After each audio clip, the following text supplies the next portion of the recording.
Good morning, my name is Josh from CyclonesOZ, and here is your detailed forecast update on Tropical Cyclone Alfred for the 5th of March 2025. This storm is nearing landfall now in the southeastern corners of Queensland. A significant update in the landfall site. We're expecting it between Brisbane and the Gold Coast now on Friday morning as a significantly powerful tropical cyclone Category 2 status, which would be record-breaking for the southeast corner of Queensland.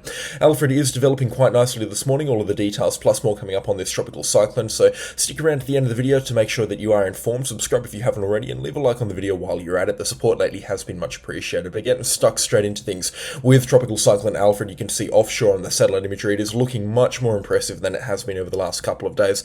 That defined low pressure centre now starting to become cloud covered with lots of convection blowing up on the southern and the western side of the system here as it heads into a much more favourable environment. It's really rounded itself out quite nicely, and it looks a lot more smaller and a lot more defined at this point here. And a couple of good thunderstorms and clouds now moving over the southeastern parts of Queensland into the northeastern corner of New South Wales. Cape Byron right now with winds sustained at 75 kilometres an hour. It's certainly starting to get quite blustery over the northeastern parts of New South Wales. Wind observations haven't really picked up yet along the Gold Coast, but inland there's been some significant wind observations as well.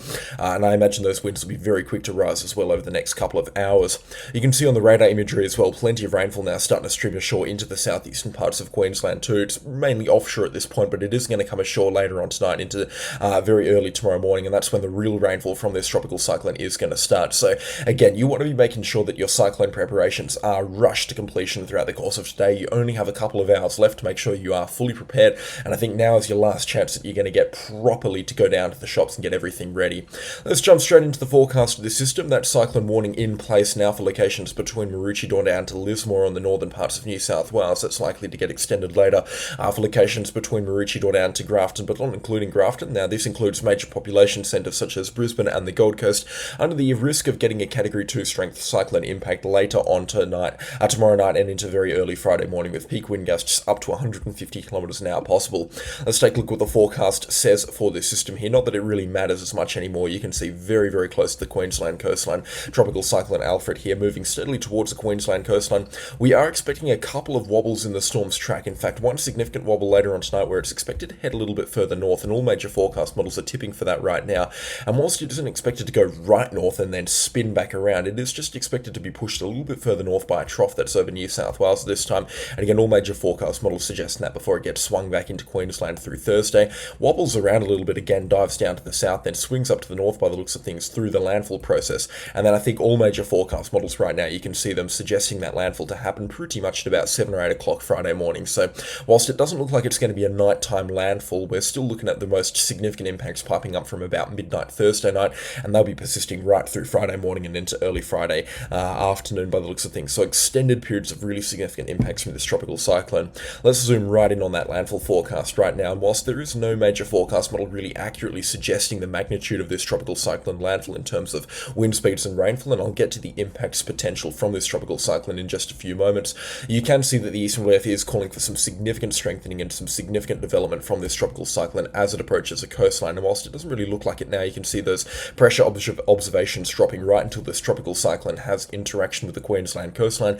It will weaken very slightly before landfall, but it's going to be up around that high-end Category 2 range. There's been plenty of news agencies and people on Facebook saying that this storm has a chance of getting up towards Category 3. For a Category 3 strength tropical cyclone, you need robust sea temperatures well in excess of 27 degrees Celsius, pushing closer to 28, and they're just not available right now for this tropical cyclone along the Queensland coastline. Those sea temperatures, whilst they are good and are actually contributing to this tropical cyclone's intensification as it gets itself near to the Queensland coastline, and they're not going to be warm enough to get this up to a Category 3 strength cyclone. And at this point, it's also potato. Whilst it is going to be a strong tropical cyclone, the difference between high-end Category 2 and low-end Category 3 is not too much in the way of wind speeds. This tropical cyclone will come ashore with peak wind gusts up to 150 kilometres an hour, and if it came ashore as a Category 3, it could have peak wind gusts as low as 155 kilometres an hour. So it's really going to be tickling quite close to Category 3 status, Tropical Cyclone Alfred, and that's why it doesn't really matter. And I feel like people are getting too bogged down in the details with this system here.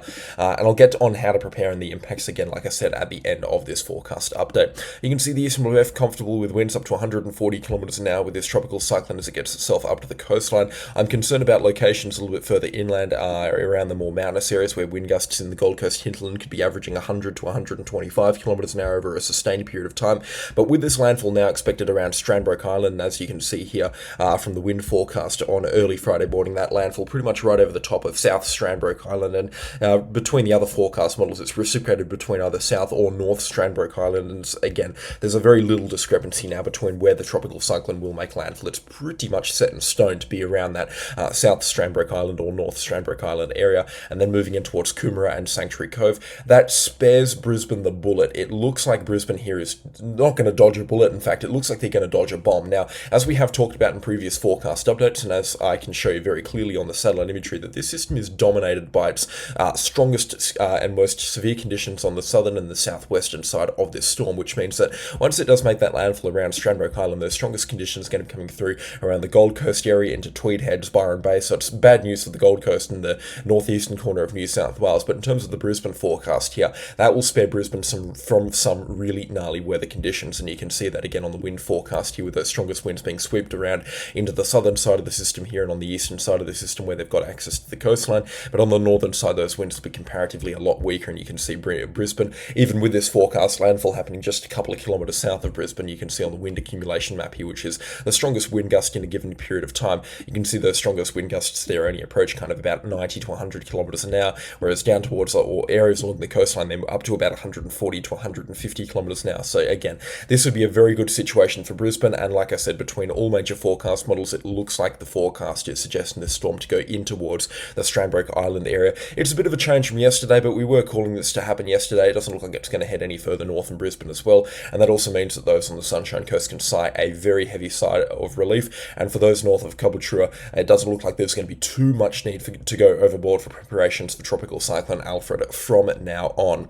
Let's talk about those impacts right now, conveniently on the wind accumulation map. So like I said, this is the strongest wind gust in the given period of time. So over the next 4 days, including the landfall period between Thursday, Friday and into Saturday morning, the strongest wind gusts along the coastline haven't fully been picked up by the Eastern Weather forecast model, but I feel like the Axis and the Icon are doing a little bit of a better job with this tropical cyclone's forecast, with that landfall being around Strandbroke Island, the most destructive winds coming in on the southern side of that. So that's anywhere between the Gold Coast down to Yamba, and that includes Byron Bay, Lismore, the Gold Coast itself as well, and Tweed Heads. You can see wind gusts along the coastline between 100 to 130 kilometres an hour on the forecast, and they'll be pushing closer to 130 kilometres an hour around the Gold Coast as well, with the strongest wind gusts expected around Tweed Heads and Burleigh Heads.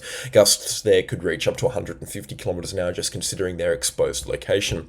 Along the Queensland-New South Wales border, where there's some of the tallest mountains outside of Brisbane and the Gold Coast, some of the peaks reaching up to about 1,500 metres, you can see peak wind gusts there about 130 to 140 kilometres an hour. Of course, with the higher you go in this tropical cyclone, the more severe these winds are going to be, and you can see winds up at around that 1,500 metre mark where these mountain peaks are. Sustained winds as this tropical cyclone makes landfall will be up around the 100 kilometre an hour mark, and could even be a little bit stronger than that as Tropical Cyclone Alfred moves ashore here up to 130 kilometres an hour. So again, if you live in an exposed and elevated location, you're at some serious risk right now, with Tropical Cyclone Alfred certainly expecting to bring some really significant winds to your location, but that is only if you are pretty much directly exposed to either the coastline or a very, very wide range of plains down or downhill from you. If you're nestled between mountains, you should be a little bit more protected, but again, remember that mountain valleys will also exacerbate wind gusts. So pretty much everybody in the Springbrook National Park and locations around Springbrook out towards Narang and into the mountainous areas outside of the Gold Coast, down towards Lismore and Byron Bay, all of those mountainous communities, they do need to be prepared for some significant tropical cyclone conditions, even though they might be a little bit more protected than those on the coastline. Another very significant impact from this tropical cyclone is rainfall, and I feel like that's something that's been very much overlooked with this tropical cyclone. Like we've said at the start of the video, the rainfall really beginning to pipe up from now, and you can see significant rainfall accumulations are expected throughout the duration of this tropical cyclone. I feel like the Eastern Weather forecast showcases what rainfall is expected the best, at least through the rainfall, through the landfall process, with falls up to about 500 or 600 millimeters expected through the entire landfall process from this tropical cyclone. Let's break it down place by place and town by town. So again, anywhere further north of Maroochydore, as we have talked about, the Sunshine Coast, not expecting a significant impact there, and Maroochydore can only see the chance of a couple of drops of rainfall up there, potentially 50, maybe up to about 100 millimeters. Caboolture and locations further south of Caboolture, rainfall accumulations will then begin to pipe up quite significantly, with itself expecting about 100 millimeters, and then down towards Brisbane and areas along the coastline, accumulations between 100 and 200 millimeters expected. The Brisbane rainfall forecast, considering that landfall has been taken a little bit further south, has been backed off substantially. I still reckon Brisbane will get close to 200 millimeters over the next couple of days throughout the duration of Tropical Cyclone Alfred's landfall procedures, but I don't reckon they'll get anything over 200 millimeters, and nothing significantly over than that, that's for sure. out towards Ipswich, and then getting into the drainage areas of the Brisbane and the Logan rivers, it looks like rainfall accumulations there aren't going to be as extreme as we once thought. Still, though, accumulations up to 150 to 200 millimetres expected over a short period of time, and I'll get to the impacts from that in the later part of the video, but expecting some significant flooding in those areas as well. Coastal locations down to Coomera could see up to about 300 millimetres, and then coastal locations around the landfall site will be seeing anywhere between 200 and 500 millimetres of rainfall, with a significant jump from yesterday's forecast. Coastal locations around the Gold Coast and down towards Tweed Heads, considering rainfall will begin to pipe up over the next couple of hours and be pretty much on and off until Friday morning, when it will be sustained over an extended period of time, and then on and off for another couple of days. Rainfall accumulations will very quickly begin to add up there, with falls up to 500 millimetres possible along the coastline down to Byron Bay, falls up to about 300 millimetres possible as far south as Yamba, and then falls between 100 and 300 millimetres expected south towards Nambucca Heads and Coffs Harbour. Significant falls possible down there.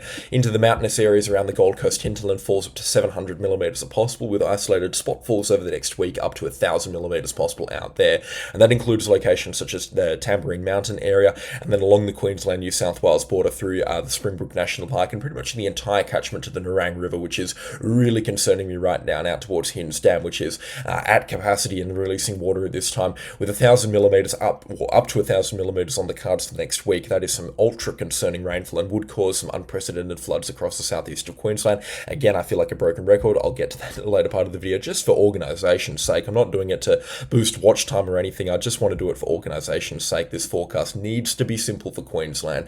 Over further inland out towards Stanthorpe and Wollongong, rainfall accumulations up to about 500 millimetres possible there. Falls across the New South Wales border. We're expecting falls around the Lismore area, and drainage down in towards, I believe it's the Richmond River that flows through Lismore. I'll never learn my geography in this area. No, the Wilson River and the Leicester Creek, we're looking at falls there up to about 400 or 500 millimetres there, which will drain through Lismore and cause some really significant problems. And then down towards the Richmond River, which drains the Wilson River, that goes through Lismore, expecting some really significant falls that flow in that area as well. So some very significant flooding of the Richmond River can be expected. And then down towards the Clarence River that flows through Grafton as well in its catchment, we could be seeing falls up to about 500 millimetres down there. And some pretty heavy falls also expected further down the New South Wales coastline as well. This is not something we've talked about in forecast updates before, but especially later on around Friday, Saturday and Sunday, we're looking at falls down there outside of Coffs Harbour, Ebor, Taree, Port Macquarie, Forster, and then into the Barrington Tops. Falls down there could be as high as about 500 or 600 millimetres as well. Around Ebor, we could be seeing falls up to about 500 millimetres, and then down towards the Barrington Tops, well away from the tropical cyclone's expected landfall site, falls up to 300 millimetres are possible. It is going to be a wet tropical cyclone, considering it's very large and also its relatively slow-moving nature, and the fact that it's now beginning to funnel rainfall ashore right now. Tropical Cyclone Alfred has plenty of rainfall for Queensland, and it's certainly going to be a very, very, very wet storm, that's for sure. And I think people are going to underestimate that and get quite significantly and quite unfortunately caught off guard by it.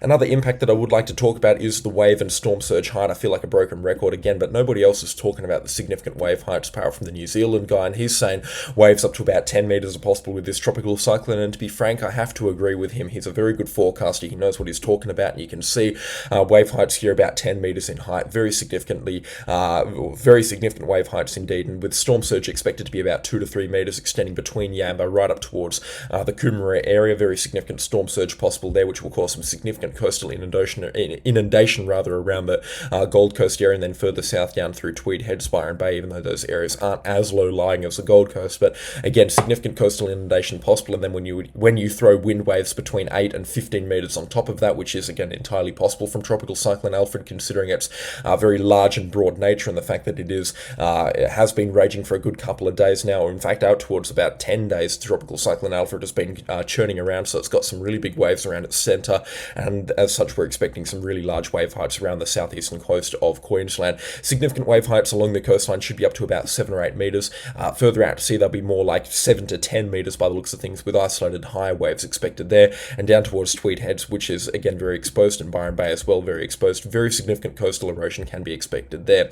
An impact that I've not seen anybody talk about though is the amount of water that's going to be draining out of these rivers from the rainfall that's going to fall over the next 48 hours. That's going to start to hit the river mouths by around Thursday night into early Friday morning. Coupling with these wave heights will be at their largest, and the storm surge will really be beginning to build up. These rivers are not going to have an opportunity to drain, especially the Nerang River and all of the canals around the Gold Coast. There's going to be no way for these rivers to begin draining themselves, and as such we're expecting some really significant choking up of these rivers and massive backlogs of water expected around these rivers, which will cause some very significant flooding and just exacerbate the flooding problems around Tweed Heads and into the Gold Coast, which leads me nicely on into the impact how to prepare and what you're expecting for your location. So again, around the Gold Coast, very substantial flooding is expected from the coastal erosion and whatnot. So some really significant wave heights will cause some significant coastal erosion, and to be prepared around the Gold Coast, if you live on those canals or along the beach, you must have your sandbags ready to roll by later on this afternoon. Those waves will begin to pick up, and I imagine those tides are really beginning to pick up right now,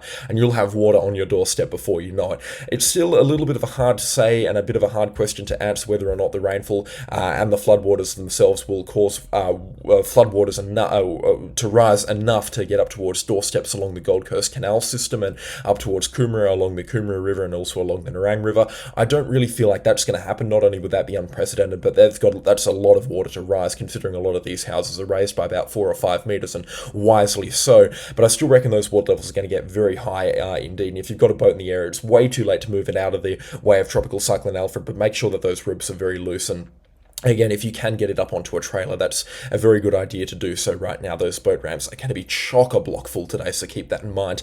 The rainfall as well, a very significant flooding emergency is expected to unfold across the southeast of Queensland. So if you live along the following rivers, the Brisbane and the Logan River, you need to be prepared for minor flooding in those rivers. Whilst the rainfall is not going to be as significant for those locations, but you should be prepared for minor flooding. And if you flood on a regular thunderstorm from flash flooding or riverine flooding, then you're certainly at risk of flooding at this time. The flooding risk, though, for the Brisbane and the Logan rivers certainly has been overstated by the looks of things, considering this tropical cyclone is now headed a little bit further south, and I do reckon you can breathe a bit of a sigh of relief, but it's not over yet. And if the cyclone does swing north, you'll be definitely looking at a case of, wow, I'm glad I was prepared for the absolute worst, because it certainly could still happen.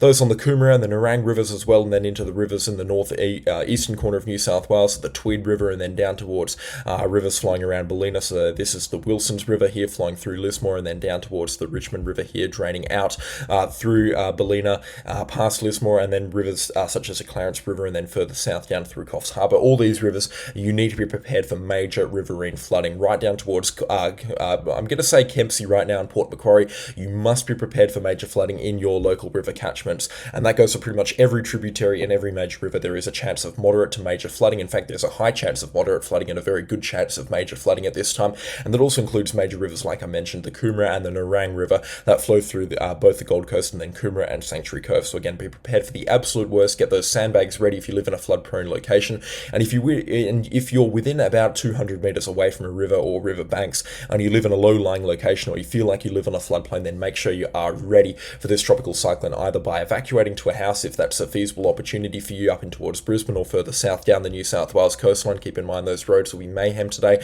If you can evacuate if you live in a really flood-prone area, that's a good idea, especially if you're really nervous about this tropical cyclone, but you must be off the road by later on this afternoon, considering the conditions will rapidly deteriorate at that point.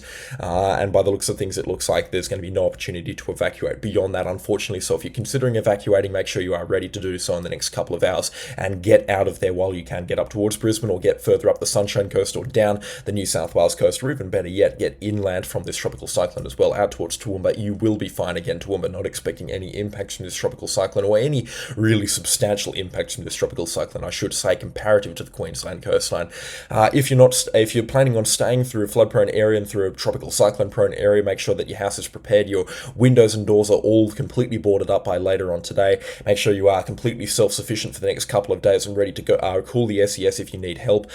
Make sure you've got plenty of water, plenty of canned food, but all those preparations should be completely done by now, that's for sure. Again, stay safe, play it safe in a weather event like this. Tropical Cyclone Alfred is continuing to intensify right now. It is an extremely dangerous situation, and I'm urging everybody across the southeast corner of Queensland to play it safe and play it smart in an event like this. There'll be 2 more video updates today, one releasing around midday for Queensland as well, just discussing any updates we have in regards to this tropical cyclone, then one later on tonight as we take the run up towards landfall here from Tropical Cyclone Alfred. So make sure you are subscribed and leave a like on the video while you're at it as well. A special shout out to the channel sponsors. The names are on screen right now, and again, I could not thank them enough. And a massive thank you to 30,000 subscribers on the CyclonesOZ YouTube channel. The support is unbelievable. But that is all from me today, and I'll catch you all in the next storm. Goodbye.